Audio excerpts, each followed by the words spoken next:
Behind the white walls. A true cartel horror story. The border was never quiet. Not really. Even on the calmest nights, when the wind slid low across the dirt streets of San Aurelio, a Mexican border town clinging to the edge of Texas like a scar, the silence was never honest. There was always something beneath it. Somewhere out there on the other side of the hills, past the dry riverbed, behind rows of dead factories, there were headlights moving slow, without sound. Gunshots that didn't echo right. Engines that didn't belong on empty roads after midnight. Alex Rivera grew up with that silence. He learned early to read the difference between firecrackers and real gunfire. Between street kids messing around and cartel foot soldiers sending a message. Between a drunk party somewhere nearby and a funeral waiting to happen. Crossing between El Paso and San Aurelio had been his life since childhood.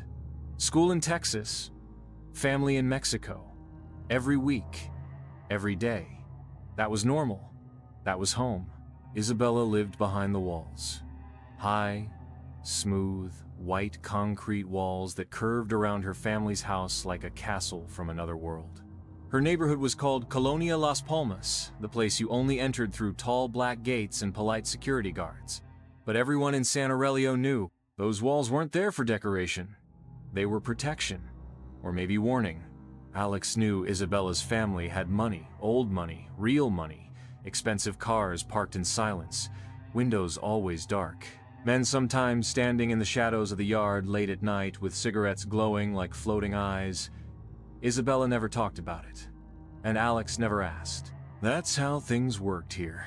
That night, the night Alex would never forget, started like every other. Loud music in the living room, too much cheap tequila, laughing until your throat burned. The fake safety of being young and stupid and untouchable. Her parents were gone for the weekend. Just Isabella, her 10-year-old brother asleep upstairs, and Alex. Somewhere after 2 a.m., in that stupid, warm, reckless glow of alcohol, Isabella whispered, "Let's go out back." Out?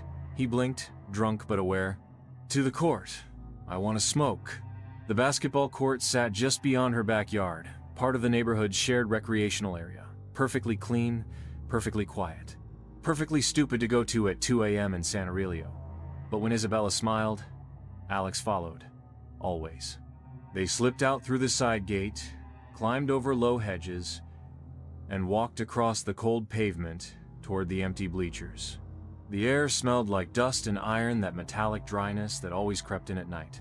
Behind them loomed a house bigger than any Alex had ever set foot in. White walls. The word cut through his drunken haze like ice. Her voice wasn't joking. Her eyes weren't playful. This wasn't teenage gossip. This was fact. This was life. This was death. Alex turned slowly. The white pickup truck wasn't there a minute ago. Now it was. Parked directly in front of the court. Engine rumbling low. No headlights, no movement. Just sitting there, waiting, watching, and every hair on the back of Alex's neck stood up. Because in San Aurelio, nothing like that was ever just a coincidence. The longer the white pickup sat there, the worse the air felt, like it thickened somehow, heavy in the throat. Alex could feel his heartbeat behind his eyes now, that sick, pulsing pressure of realizing how stupid, how reckless, how deadly this moment might actually be. Alex, Isabella's voice was small now, sober. Relax. It's probably just kids making out or something. But even she didn't sound convinced. The truck didn't move, didn't flash lights, didn't even rev the engine. It just watched, or listened, or waited. And in San Aurelio, waiting was worse than approaching, because waiting meant calculation. Waiting meant control. Waiting meant someone behind that glass had already decided whether you lived or died. 5 full minutes passed. Longer than forever.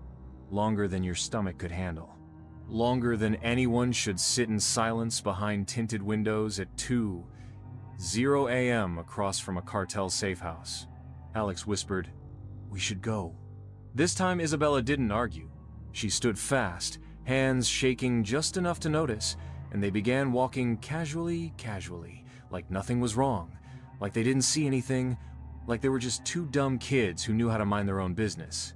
They made it past the court, past the sidewalk, turning onto another street, that awful tension finally beginning to lift from Alex's chest when engine deep, slow, moving. He glanced back. The truck was rolling after them. Not fast, not aggressive, just patient, deliberate, predator-like. Then it sped up. Fast. Too fast. The sound roared behind them as the pickup cut the corner hard, its tires splashing through puddles of loose gravel, turning wide to block the next intersection ahead. Right in front of them. Cutting them off. Hard brake. Dead still. Panic broke through Alex's body like fire. Isabella didn't wait. She bolted fast toward a house still under construction nearby, ducking behind stacks of cement bags and cinder blocks. She tried pulling out. The passenger's hand toyed with the grip of his rifle. Alex could feel his knees weakening. He kept his voice low. Level. I don't know who you're looking for, but it's not us. I'm not even from here. That was his best card. The only card. The driver's head tilted slightly. Gringo? Alex nodded once. Show me. Every nightmare runs slow. Alex reached carefully into his pocket, pulled out his passport, held it flat in shaking hands like it was a magic shield. The driver took it, flipped through, nodded. Silent calculation. You're American? Yes. Where's the girl? Alex paused. My girlfriend. She's American too. Lie. He prayed the lie worked. Another long, impossible silence. Then, get her. Alex shook his head slowly. If you search her, and she has something on her that's not yours, that's going to be worse for all of us. The driver stared. Stone still. The passenger was still staring, too twitching, smiling without smiling. Hand locked on his weapon, waiting, like he wanted Alex to flinch, to lie badly, to run, to give him a reason. Finally, the driver handed back the passport. His voice was cold, measured, never again. And the truck peeled away. Not fast, not in a hurry, just done. Just finished playing. For tonight, Alex barely turned his head. Behind the cement bags, Isabella's terrified eyes peeked out. They didn't speak.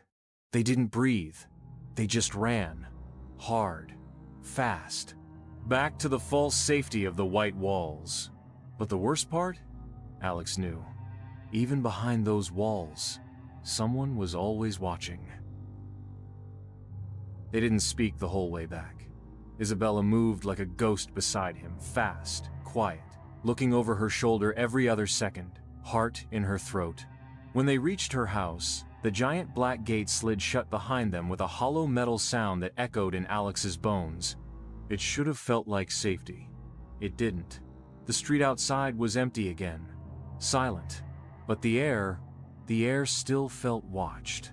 Alex turned to Isabella the second they stepped onto her front lawn. Give me the weed! What? Now, she hesitated. I hid it, she whispered, pale. Where? In the house under construction, under the floorboards. Alex closed his eyes. His stomach dropped. If those men searched that place later, if they found it, they would know it was them. They would know exactly who had been standing there tonight. Without another word, they ran. Back the same way. Back into the black streets of San Aurelio, where every shadow felt sharp enough to cut you. The unfinished house stood dead quiet like it had been waiting for them. Sliding through broken doorways, past hanging wires and piles of dust, Isabella dropped to her knees and pried open the loose board beneath a window. The tiny bag sat there. Harmless. Deadly. Alex grabbed it like it was burning his skin. They ran back faster this time. No talking. No looking. Just moving. Fast. Get it away from here. Get it gone. When they finally stopped blocks away, hidden behind a dumpster near an old auto shop, Alex dropped the bag into a rusted metal barrel and set it on fire with Isabella's lighter. They watched it curl, blacken, and vanish. Gone. But the weight didn't leave. Not even close. Hours later, maybe 4 a.m., Alex sat alone on Isabella's bed while she sat cross-legged on the floor, hugging her knees like a child. Neither of them could sleep. Neither of them wanted to. I told you. Alex finally whispered, voice dry. "We shouldn't have gone out there." She didn't answer. He didn't blame her. Outside, the world stayed dark, but not quiet. Never quiet. Somewhere far away, a dog barked once. A car door slammed. A long silence stretched. Months passed. Seasons changed. Life somehow went back to normal, or something close to it. Alex still crossed the border every week. Still drove from El Paso into San Aurelio like he had since childhood. Still studied. Still worked part-time. Still looked over his shoulder more than he used to. Isabella and he broke up, eventually. Not in a fight, not in anger, just drift. Some things change you so deeply. It's hard to look someone in the eye afterward and still pretend you're the same person. But the fear, the memory, that stayed. Always there in quiet moments. Always there at the edge of sleep. Especially when driving through certain streets. Especially when night fell harder than usual. It was late February when it happened again. Cool air, empty streets. Alex was driving home alone through a part of San Aurelio he didn't usually take anymore. Somewhere deep near the old industrial side of town, rows of abandoned buildings eaten by dust and time. It was almost midnight. The roads here twisted like veins. Broken streetlights hung dead over graffiti walls. The kind of place only ghosts lived in now. That's when he saw them. Headlights. Far in his rearview mirror. Slow. Quiet.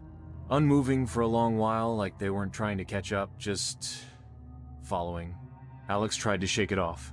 Paranoia. Old fear playing games again. Nothing.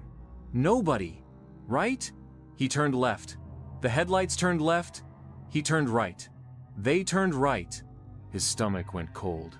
Not adrenaline. Not panic. Just cold. That same dead chill from all those months ago.